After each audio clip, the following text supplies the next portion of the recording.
Good evening, everybody. Welcome to this. Evening. I would like everybody to put themselves on mute if they're not already on mute. I think I put everybody on mute, but if you haven't, please do so we don't get any reverberation and stuff like that. All right. I welcome everybody to this event called Rethinking Resources for Reusing, Repurposing, and Recycling. We have three distinguished speakers that are going to talk to you tonight about everything good as far as recycling and everything that's bad about recycling and in terms of how can we improve.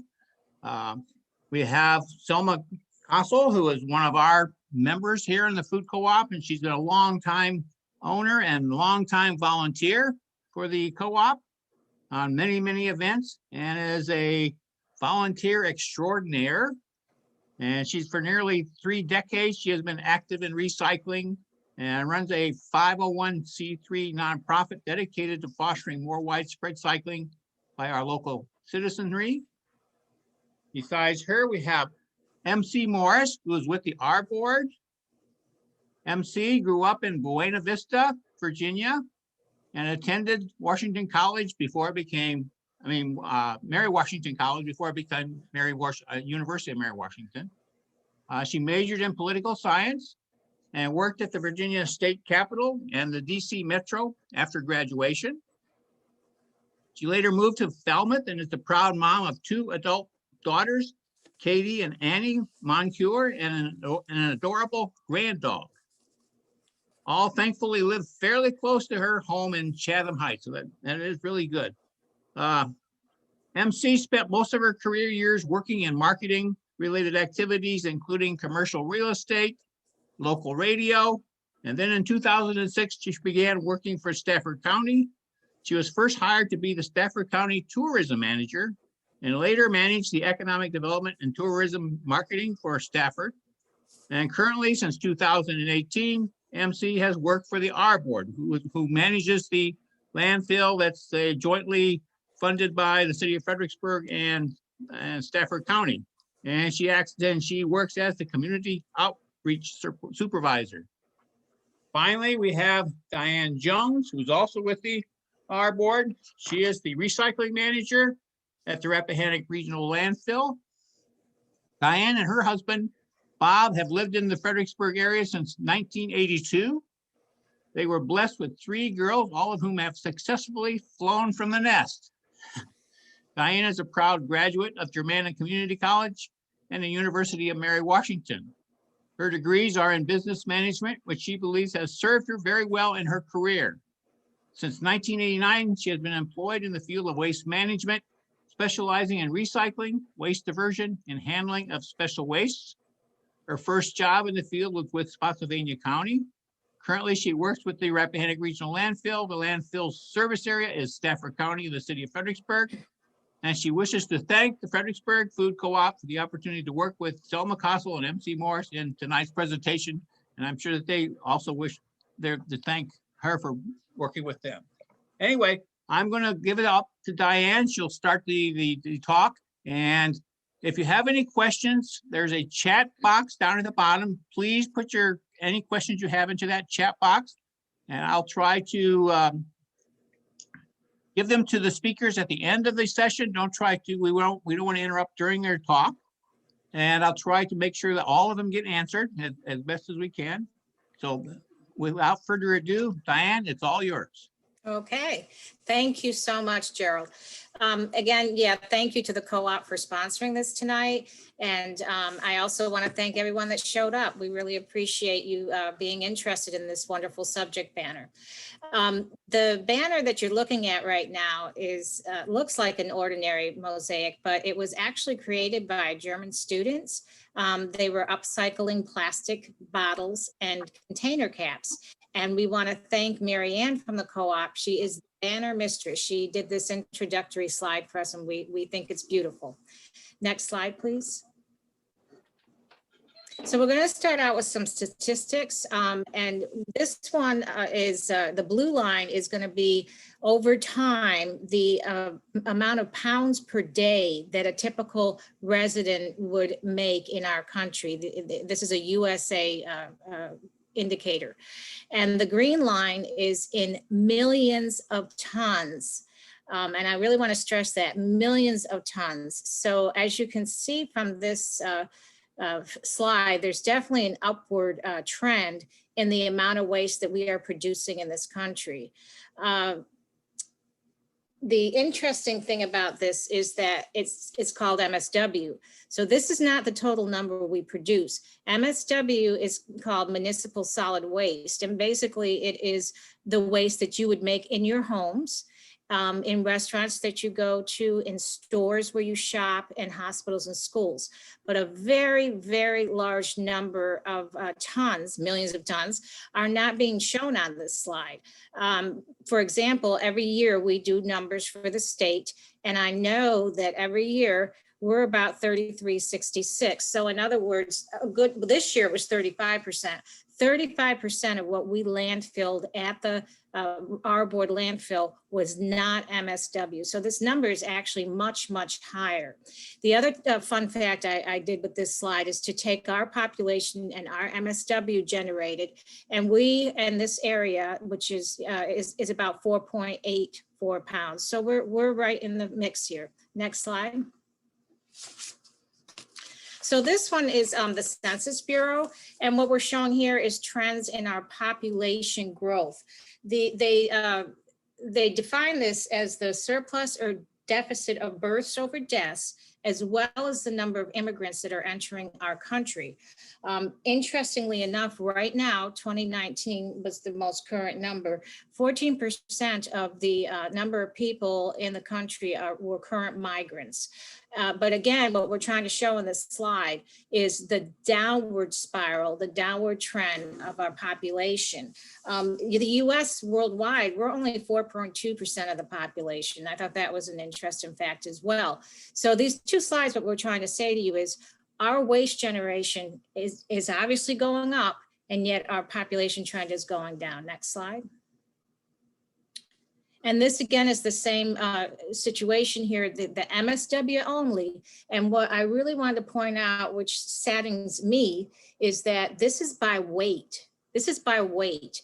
And 12% of what MSW is being generated is plastics. And we all know, everyone here tonight, that plastics are very light. So that's not a good thing to see 12% by weight. Next slide. And we just wanted, again, to put out that EPA hierarchy of waste. This is a newer hierarchy they've worked on, and we're going after it. It's source reduction and reuse is way above other ways to manage waste. So tonight we hope to cover those subjects. I'm going to turn it over to MC Morris.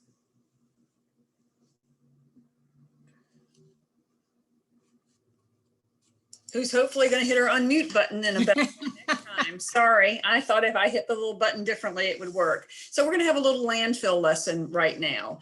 Landfills are basically composed of little segments, which are usually acres and acres, called cells. And cells are giant holes in the ground that are really highly engineered holes in the ground. And they have layers of composite rock and sand and compressed earth, and then thick plastic over top, and another layer of thick plastic over top that's all seamed and bound that will hold liquids as well as solids in a very safe and sanitary condition. And on the top of them, once you get a mountain of landfill waste, they're covered with the same type of process. This is a picture of our current operating cell. It's called cell F2, and it's in use right now. And it came online on July 2016. And that cell was anticipated and engineered to last for about 7 years. And unfortunately, we're at capacity April 1 of this year, which means we were 1 year and 3 months less time than we were anticipating for a 7-year life of a cell. Cell F3 is coming online right now. It was permitted for use on February 1st. And both cells are going to be contiguously operating for the next couple of months, and then we'll transfer over to the cell F3. Next slide, please.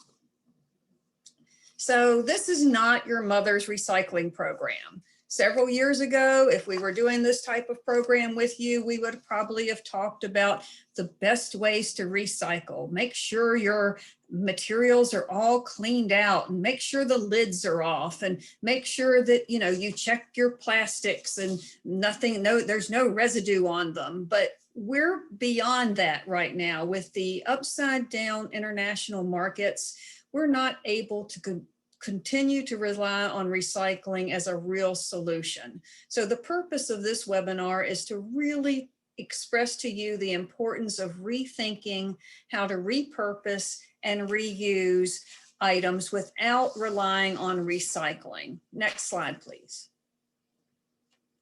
So we're going to go back to the basics, the most tiniest little thing that you can think about to recycle, that you would just automatically throw in your recycling and not give it a second thought. It's paper towel holders, perhaps, paper towel rolls.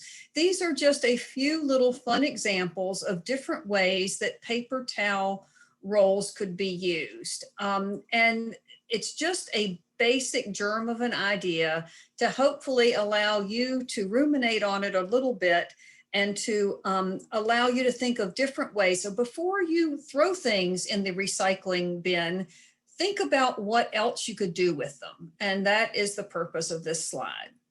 And now I believe Selma will talk to you about her next part of the journey. Hi, everyone. I'm Selma Kossel, and Diane and MC asked me to share my 28-year trash to treasure journey in an effort to lengthen the lives of our landfills. So back in the early 90s, I stumbled across a little charity shop and ended up spending a few hours one day a week volunteering. St. Matthew's Thrift Store is a 501c3 nonprofit organization that's been in existence for over 35 years. Our entire staff is comprised of volunteers. We operate strictly through donations from our very generous community, and we make basic necessities affordable for all. All of our profits go back into our local community for those in need. We fund a food bank, a baby closet, and several financial assistance programs. It's a win-win situation all the way around. And it's a great place for me to donate my things I don't need so they can have a second life. Over the years, that little block of time turned into 3 full days a week. The more I was there, the more stuff I saw going into the trash. It was pretty alarming. 4 large trash bags filled with things not suitable for sale going into the landfill every day. Next slide, please. About 5 years ago, I implemented a recycling program with landfill diversion in mind. Our workroom has a single stream bin, light bulb bin, and a scrap metal bin, and all of these are taken to the local convenience center on Harrison Road. We have a plastic bag bin that most grocery stores will take. We have a cell phone bin that we give to the sheriff's offices. They deprogram them and leave the 911 option on there and give them to people in need in the community for emergency purposes. We have an eyeglass bin, a prescription eyeglass bin. Chancellor Eye Care is the drop-off spot for this area. And we work with the Lions Club to organize medical mission trips to third world countries where these prescription glasses are put to really good use. We have hotel toiletries. We have a bin for those. They come in droves. And these items are on the top of homeless shelters' wish lists. These recycling efforts have helped a lot, but it still left many items with no place to go. Next slide, please, Rich. So by networking with customers, we've been able to set up local programs for other charitable organizations to repurpose what we can't sell. For example, the SPCA will take towels, washcloths, sheets, non-quilted blankets, leashes, toys, and pet clothes. Crafters for Critters is an organization that turns just about any textile into pet beds, blankets, and toys for rescue animals. Pickles Thrifty Deals is they repurpose and upcycle donations and give them to those in need. You can find them at DJ Kathy Lynn on Facebook, on their Facebook page, to learn more about them. It's a wonderful woman that runs this organization. And of course, our food co-op's t-shirt to green bag / mask program, founded by our fearless leader and my personal hero, Gloria Lloyd. They take all of our 100% cotton t-shirts and they make these bags. And this bag pictured here is MC's with a little turtle on it that she got from one of our in-person events several years ago when Diane spoke. We have an electronic bin. It's full of electronics that don't work. One of our volunteers fixes them or either disassembles them for parts that are sold and reused.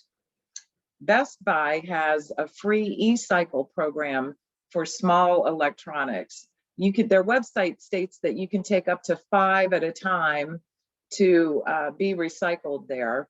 And if you have something large like a TV, they do charge a $25 fee. We have From the Heart Stitchers, which is a regional organization. They have a Fredericksburg chapter.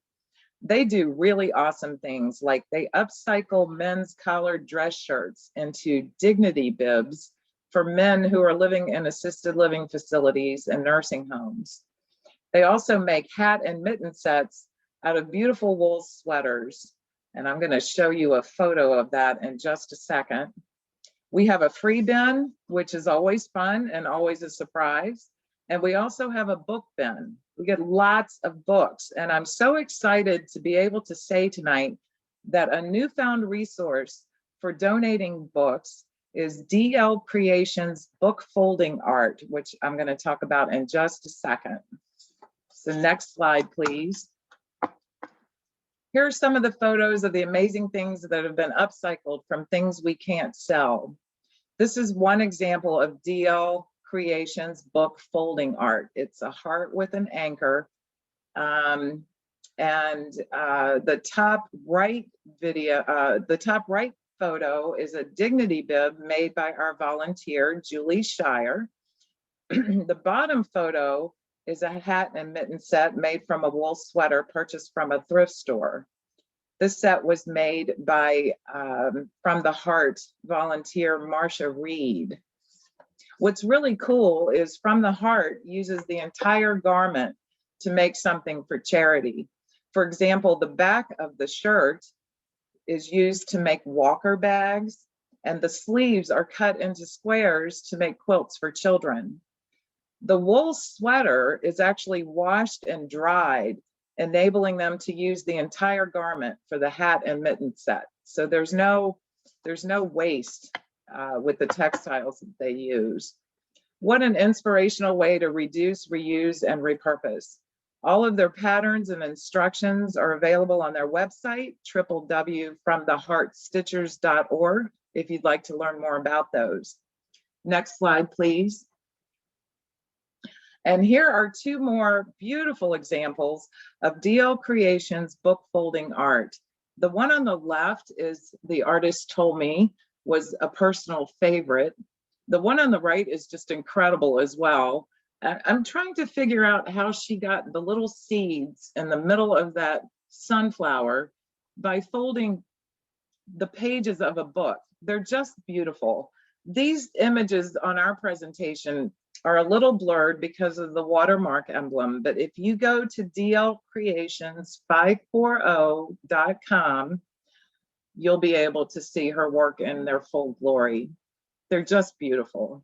And I'm so excited that we'll have a place to send our books for a second life. Other things, next slide, please. Other things that we've done really quickly here in our store to help the situation is We've replaced paper towels with washable cotton rags. We've replaced toxic cleaners with white vinegar and water in reusable spray bottles. And we've replaced our Swiffer mops with a floor steamer cleaner that reuses water, or excuse me, that uses water and reuses washable cotton pads. All of these things have resulted in drastic waste reduction coming from our store, going from 4 large trash bags a day to maybe 1 a week. It's really, really kind of neat. And we're always looking for new ways to get rid of other things as well. So next slide, please. So here's some not so fun facts about textiles. It takes 700 gallons of water to make 1 cotton shirt. And the average lifetime of that shirt is only 3 years. And the average American throws out 82 pounds of waste a year. So what to do? Next slide, please. Well, we can donate our used clothing to charities. If you have business attire, consider organizations such as Career Gear or Dress for Success. The local elementary, middle, and high schools have kids' closets that they like to keep stocked. They also have clothing, coat, and shoe drives for the local community from time to time. Have clothing swaps with your friends. If you have formal wear lingering in your closet, consider donating to the Giving Tree at James Monroe High School, the drama departments at the University of Mary Washington, and the drama departments at local middle and high schools, or consider the Cinderella Project and the Princess Project. And finally, as a last resort, Goodwill recycles unwearable clothing. They have a shredder and they shred it and send it to centers where it gets repurposed into things like pillow stuffing, sports fields, and even paper currency. So next slide, please. I believe MC is up for our next slide. Yes, we've gotten some really wonderful help from some volunteers I'd like to thank by name right now. Paris Carl, Kathy Sale, and Diana Bloom all did some research projects for us for this program to try to formulate as thorough a list as possible of places where you could take your donations to give them a second life. I would love to share that list with you, but I'd also love for you to perhaps in the chat line, tell us what places you like to use. And we want to insist or at least suggest that you want to match your mission with the organization's mission. So if you can possibly give us contact information for the organization like the 501c3 that you use, we'd like to at least include it in that list so that we can share it with the group. There's a wonderful organization that's pretty small called Equipment Connections, for example, and they're on Princess Anne Street, and they recycle they upcycle wheelchairs and portable ramps and lots of medical equipment. And the gentleman who runs that is a lovely, lovely man. And he would be delighted to get any used medical equipment that anybody might want to share. And they're the traditional places like Habitat for Humanity's Restore, which has got a really large footprint, brick and mortar store on Route 3. And also the places like Goodwill and all those locations. But we'd like to know the smaller locations as well. And we're also trying to put in the information that we'll be sending to you if they have any COVID restrictions right now. And we'd like for this to be a living list so that if once the COVID restrictions are out, we'll try to hang on to your emails and continue to engage with you about this information. Next slide, please. So I'm not going to spend a whole lot of time talking to you about residential recycling. It's my feeling based on the chat information that's going through that all of you know probably even more than I do about residential recycling. But I do want to tell you one little tidbit that many people don't know. The R Board, which represents Stafford and the city and operates in both of those jurisdictions, is not funded by tax dollars. We are funded by user fees. And that's a pretty important fact.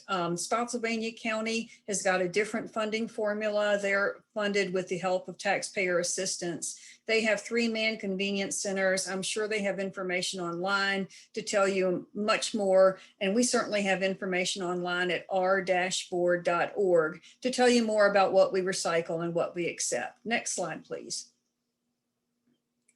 So the information that you see here is pretty obvious and overt and pretty standard in the industry. I will take a moment to talk to you about plastics 1 and 2.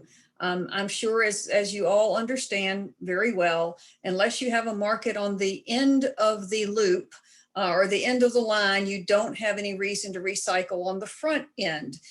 So I would just let you know that we're use a company called Tidewater Fiber Corporation, and TFC is got 2 locations in Richmond and the Richmond area and down in the Tidewater area. And they tell us that plastics 1 and 2 right now are really the only plastics that have a market on the final end for recycling. So it's just one of those national things that you have plastics 1 through 7 stamped on the back of any of your products that you happen to purchase. And I know that we'd like to all not be purchasing plastics to begin with, but if you must purchase plastics and you can possibly opt in for plastics 1 and 2, they're the recyclable market.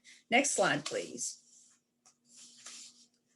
Here's just a real quick little snapshot of what the different places accept for recycling: yard waste, boat and car battery, scrap metal, that sort of thing. And then there are a couple of little differences. Stafford does collect 4-foot fluorescent bulbs and compact bulbs and use cooking oil, as well as some small electronics. We won't take your desktop, but if you want to leave us a cell phone or if you want to leave us a small mobile device, we'll make sure that the right folks get that to recycle it, and that will be really, really good. And I did see on the chat line, I wanted to definitely point that out, that Publix does recycle styrofoam, and there's a new location. There's one in Spotsylvania, but there's also one up here in Stafford, really near the Embry Mill residential complex. And I know they do take styrofoam, and thank you for pointing that out in the chat line. You'll see a little yellow arrow on the bottom right-hand corner that talks about latex paint. Latex paint is accepted as far as waste in Spotsylvania. We get a lot of questions all the time about paint. Spotsylvania does take it. We can't. We can only take dried things, and hopefully people will just share it with their neighbors or not have to bring it to the landfill at all. But if you have to, that's the situation at both of those locations. Next slide, please. So I'll just point this little pyramid out to you again. It's the one that Selma used in her presentation earlier. And we are just hoping to encourage you to really think of recycling as sort of the court of last resort. We want you to upcycle and reuse and swap and sell and share and give away and do all those types of things. And then if you have to take it to a recycler, please do so. We are going to provide a list to you. I'm sorry, next slide, please. A list to you about how to use those certain recyclers. We'll again share that by email. We've got a lot of different information. So like if you know that the Home Depot recycles little plant containers. And as of the 15th of this month, if you're going to buy some spring plants, you can take those little plastic plant pots and take them back to the Home Depot. And Best Buy takes a ton of electronics, and most of them are for free. And so another similar list will go out. So if you want to share an email address, we'd be happy to include you in that list. And if you also have any little tidbits about what you would like to, what you recycle and where you can take it, is sort of a sneaky little thing that maybe other people won't know, we'll be happy to include it in the list. So thanks a bunch. Go ahead, Selma. I'm sorry, go back one slide, please. I missed There you go. you. Thank you, MC. I know that list took a lot of time and effort. I can't wait to see it. And I'm just seeing an influx of ideas from the audience. I really want to get all of your ideas. I hope there's some way we can retrieve all those. Anyway, so reduce and reuse. How can we help reduce our consumption? A big thing right now is ordering food for takeout. And I think Paula maybe mentioned earlier in the comments that we need to, why is this an individual thing? We need to make these people accountable for things that they produce and make and use. And so ask about their takeout packaging before you order. I mean, that kind of governs where I order. I don't order anything if I know it's going to be put in styrofoam. I'll go to a different restaurant for that. I like to skip the plastic utensils and the paper napkins and the salad dressing containers. And when dining in, I take a glass container with a snap top lid for leftovers to bring home. So we can support these businesses using sustainable practices. And I was going to say this is where we want you to share your ideas and habits that you practice to help reduce and reuse and on a daily basis. So next slide, please. Here's one I've never considered before, and I think most of us will buy a new phone when ours breaks. And I'm going to try this next time, and you can get it refurbished instead, or you can buy a refurbished one. And a local contact for this is experamax.com. There's a local store in Stafford run by a Chamber of Commerce member, Andy Chang, to help with this. So I usually make my own toothpaste, but there are times that I don't. If you have a plastic tube and get near the end of it, cut it in half. You'll be so surprised at how much is left. And you can fold one side into the other to keep it airtight until it's all gone. For more great ideas, I invite you to go to these 3 websites here at the bottom of the screen: homedit.com, easyecotips.com, and zerowasteguide.com. I have the last 2 on my Instagram account, and every day when I check on it, I get a new tip every day. Like it's the old me and the new me, and it's something different every day. So it just keeps me mindful of different things that I can do. Next slide, please. I want to spend a few minutes on talking about TerraCycle, because they collect and recycle hard to recycle waste that often contaminates single stream recycling or just goes into the landfill. So TerraCycle offers free recycling programs that are funded by brands and manufacturers and retailers worldwide. So there are corporations out there who hold themselves accountable for the things that they make, and that's a good thing. There are hundreds of them. For example, Bausch & Lomb recycles contact lenses and their packaging. Bic Corporation recycles any brand of writing instruments, including the highlighters and their packaging. Colgate recycles all oral care products. Anyone can participate with TerraCycle, your place of employment, schools, churches, or as an individual. You just simply request a box, fill it, and download a free shipping label, and then send it. So next slide, please. Another thing we can do is support B corporations. They balance purpose and profits. They're legally required to consider the impact of their decisions on their workers, their customers, their suppliers, their community, and their environment. Wouldn't it be nice if all corporations were required to do this? There are almost 4,000 B corporations in the world. The NCG, the National Co-op Grocers, is a B corporation. There are banks, service-oriented corporations, and food producers. Some familiar ones to you may be Ben & Jerry's, Cabot, Stonyfield Organics, Clean Canteen, and my favorite, Alter Eco Chocolates. Yum. Next slide, please. So we replaced our windows here at my home a few years ago, and we saved some. And it's a good thing, because this is a picture of a COVID screen that my husband had to have to reopen his optometric practice after the pandemic hit.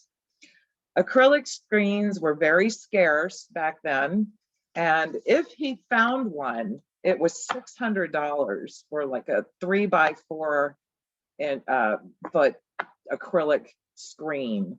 So he made his own. And the picture on the left here shows his work in progress, and the picture on the right is actually one of the screens that he placed at our checkout counter at his optometric practice.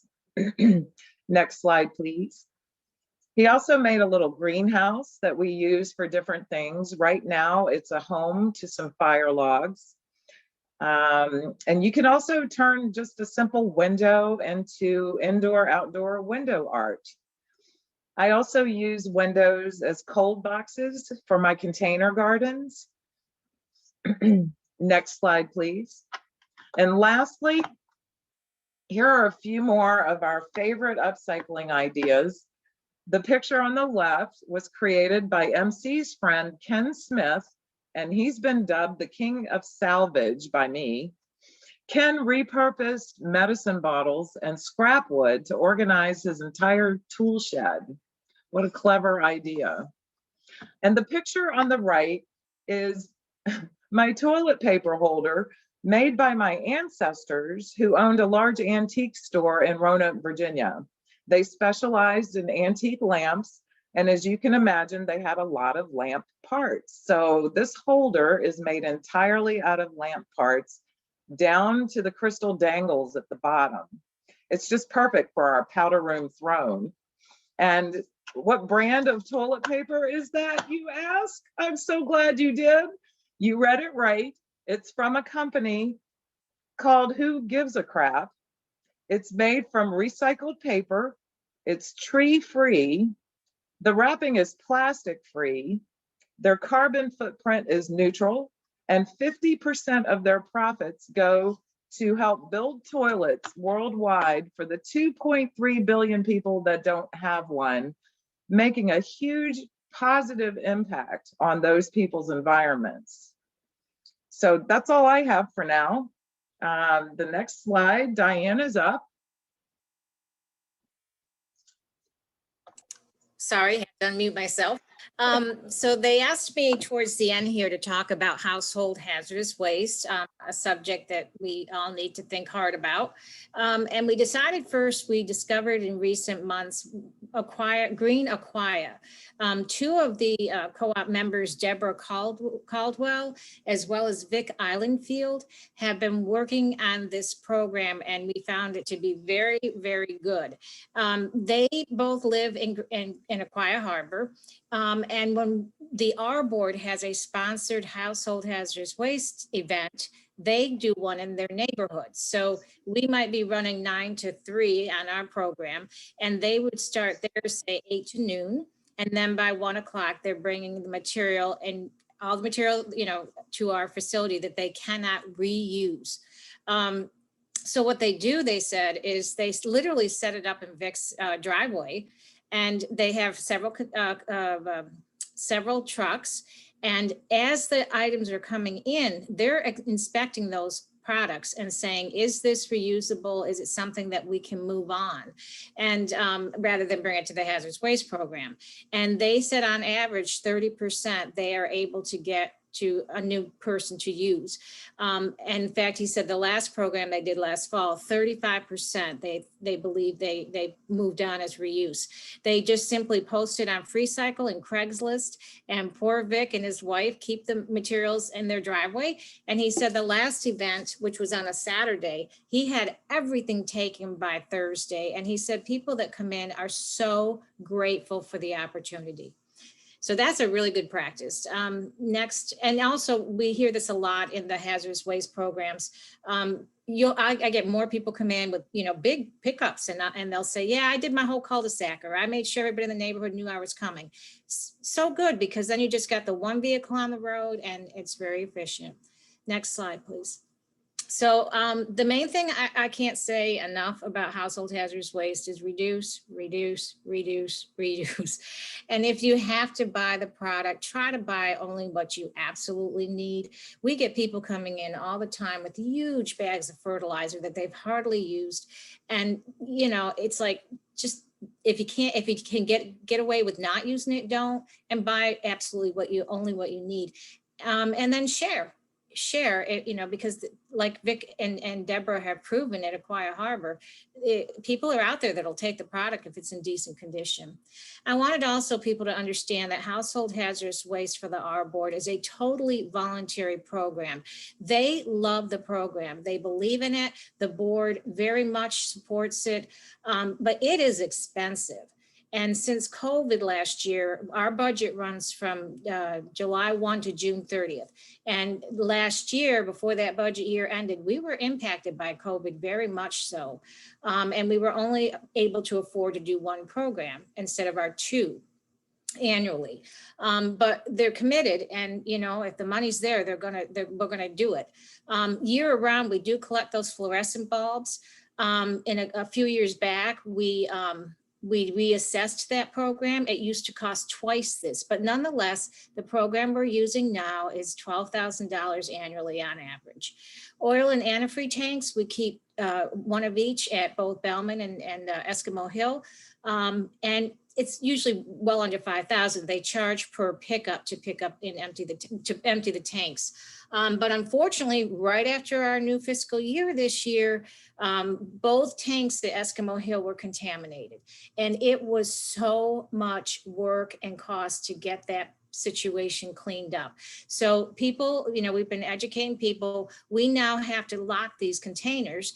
And if you come and you bring us oil and antifreeze, we can take it, but make sure you bring it in a container that you don't need to get back, because what it's done is now our employees, when time permits, and they don't leave it sitting out, you know, days in a row. They go and they have to inspect those individual containers before they put it in the big container. So that really threw our budget. And then we had a program this last fall at City. Normally we average 200-300 cars. We had 690 vehicles, including, like I said, people that were bringing multiple homes in one vehicle of product. So that really hit us hard. I think people don't realize that a one-day program costs $30,000 to $38,000 average.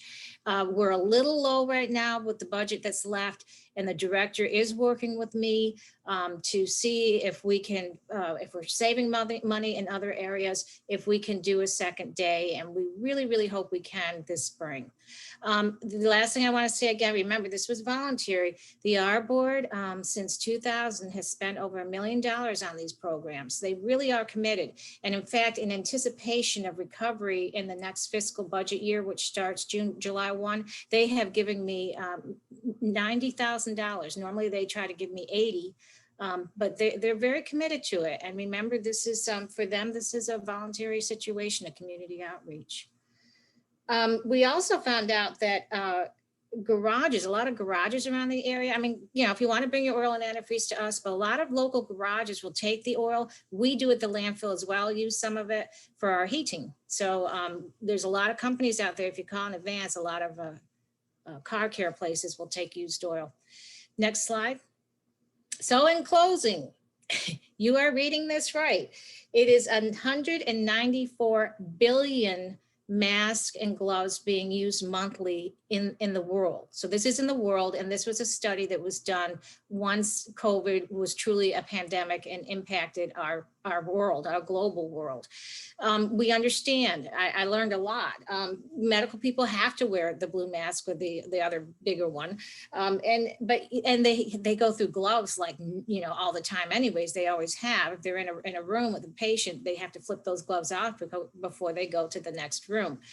The disposable mask, they are only good for 4 hours. And my daughter is now in the medical field. If she goes in a room and there's been some kind of infection or whatever, she has to remove that mask. She can't wait 4 hours.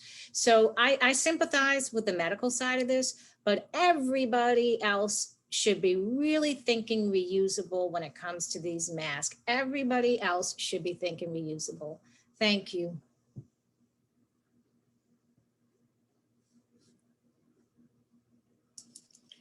I just want to take a moment and thank the food co-op for having us and inviting the art board to participate as a partner with you.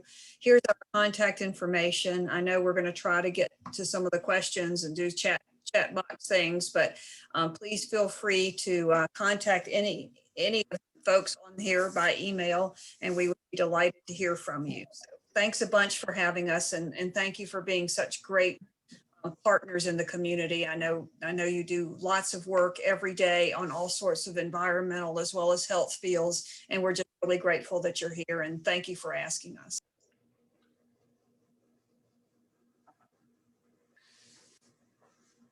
I want to thank all three speakers. They did an excellent job here of telling us about various ways to recycle and all the situation that we have at the landfill at the moment. And we have a ton of questions. I don't know if I'm going to be able to get through all of these questions, but I mean, it's unbelievable how many questions we have. I guess I'm going to start from the back and work my way forward. One of the questions was how many cells are left at Eskimo Hill? What is their life expectancy? And what happens when they are exhausted? I can take that one. It changes year to year. As MC pointed out, we thought we had 7 years in cell F2 and that didn't happen. But we have professional engineers that try to use population growth, that try to look at the trends like we talked about, how much waste we're producing every year. Thank goodness we have a great scale system, so we really know what's coming in. And we advertise right now, or we report right now, about 40 years are left to the landfill that we currently, the actual land space we have there. The site is 800 acres, but we can't use the big majority of it. Okay. Another question is, where specifically can I drop off used engine oil? Is that at the Eskimo Hill facility? Go ahead, MC. Yes, at Eskimo Hill and at our Bellman Center at 1200 Bellman Road, right off the Blue and Gray Parkway, you could drop off. I think what we need to make sure we understand, and I see some of the comments that I think that we need to speak to that, is that we are a jurisdiction-based facility, and so is Spotsylvania.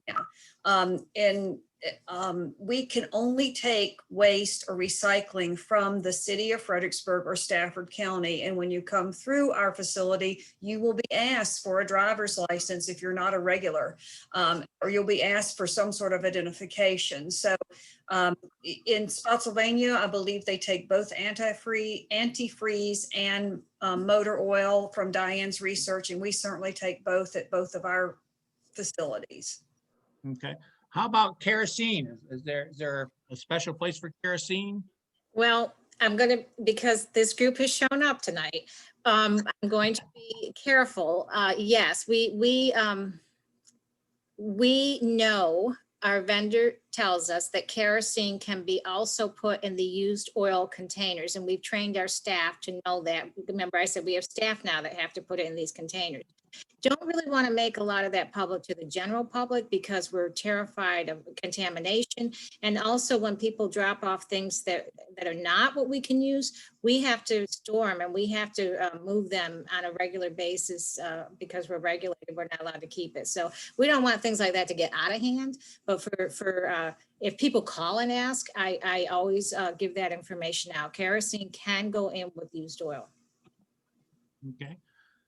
Another question is, are any of our landfills taking commercial truck garbage from out of state? No. All right. I didn't think so. I just wanted to make sure.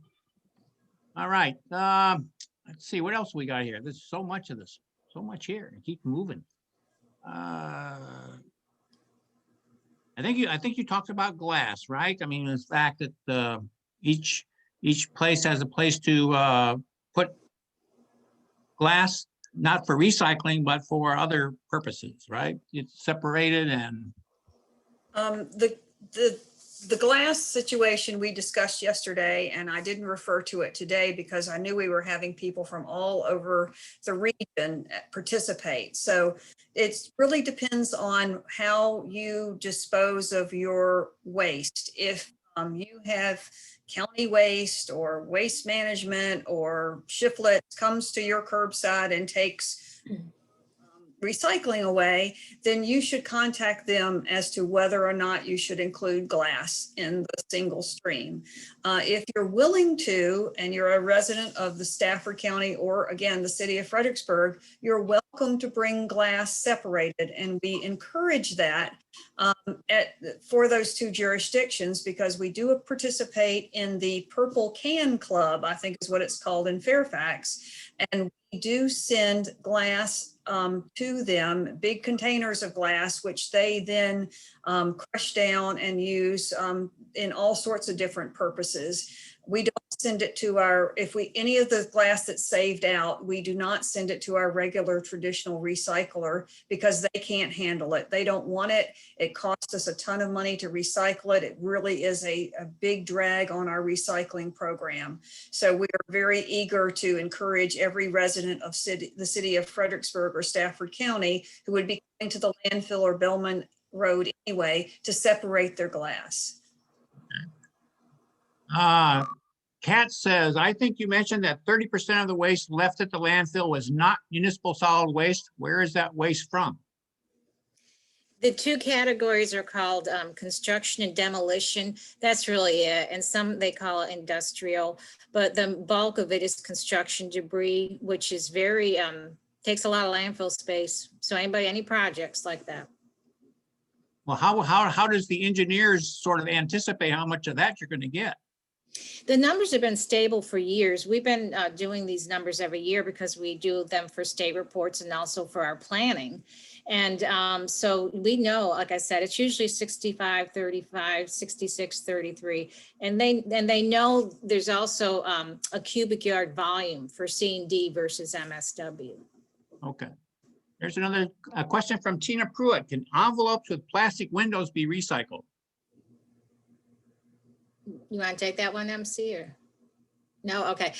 All you do is you need to remove the plastic piece off the envelope, and the envelope itself will be put in mixed paper grades. Okay. So anyway, they sort of like the Kleenex boxes, you have to take the plastic out inside before you put it into your recycle bin. Okay. Yeah, but as Selma pointed out, the companies like Who Gives a Crap, they don't have any of that in their product line. When she opens a box of tissue, there is no plastic. Right. All right.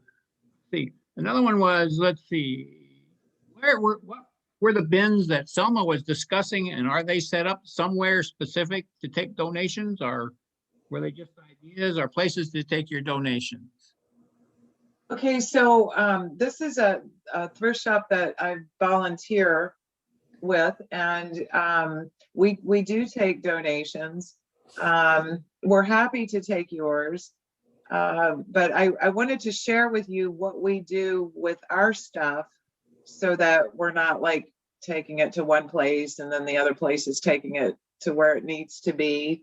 But it is a good central place. Just know that if you donate to our St. Matthew's thrift store, I will be there and I will make sure it doesn't go in the trash.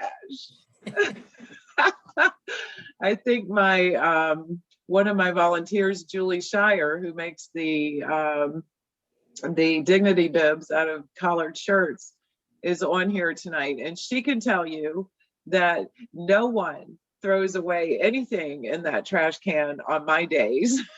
So yes, I can. yeah.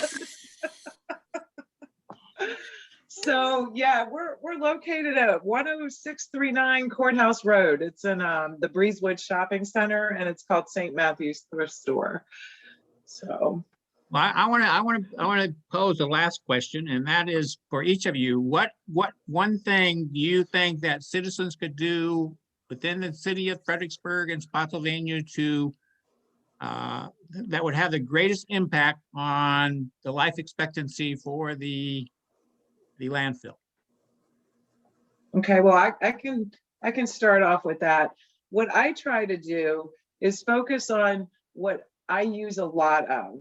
So I encourage you to do the same thing. If you're using a lot of something, like I use essential oils. I have a huge box of empty essential oil bottles that someone recommended. Pinterest has great ideas.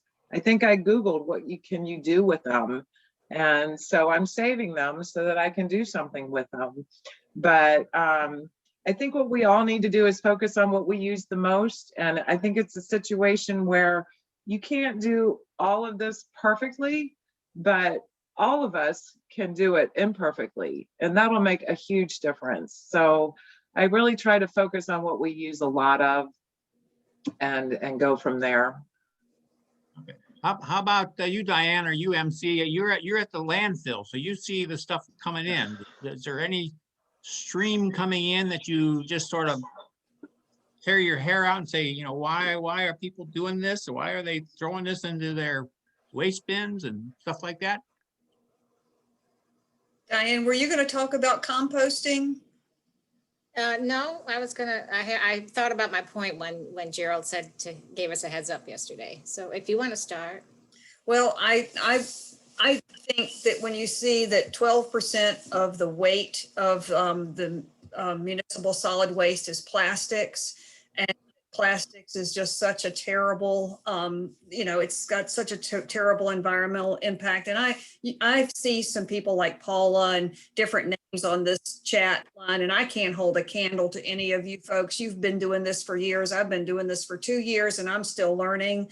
But if there's a way that we can figure out a way to get rid of plastic bags, which I did see on the scroll that there are lots of places that, what do you do with plastic bags? I would just encourage you to really collect everything that's that stretchable plastic and take it to any grocery store. A lot of retail places like Target have those locations. And a company called Trex takes them and puts them into a sort of permanent plastic. Right. That's just what I think would be the very best thing for the environment, as well as help us save landfill space. Okay. And Gerald, based on your prompting, I don't probably have the best words, but I just think the whole problem starts when we buy.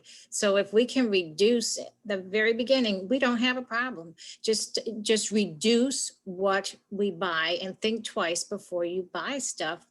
And is it a one-time use? Can it be reused? Just reduce, period. And refuse. Yeah. And reuse. Refuse and reduce. Refuse is my new favorite word. Okay. Well, I think we're coming to the close here. It's 7:29, so we're almost at 7:30. I don't want to have people here forever and ever. So I want to again thank you. I was tremendous as far as all of your insight into what's going on and what we can do to try to reduce the amount of waste that we put out there, and hopefully we can refuse to add more waste to the waste stream somehow. And hopefully I would think that when we get to the food co-op, we are going to try to do our best to minimize everything. So we'll certainly be out there trying to do that. And thank you again, everybody. Thanks for coming, everybody. Thank you. Great job, guys.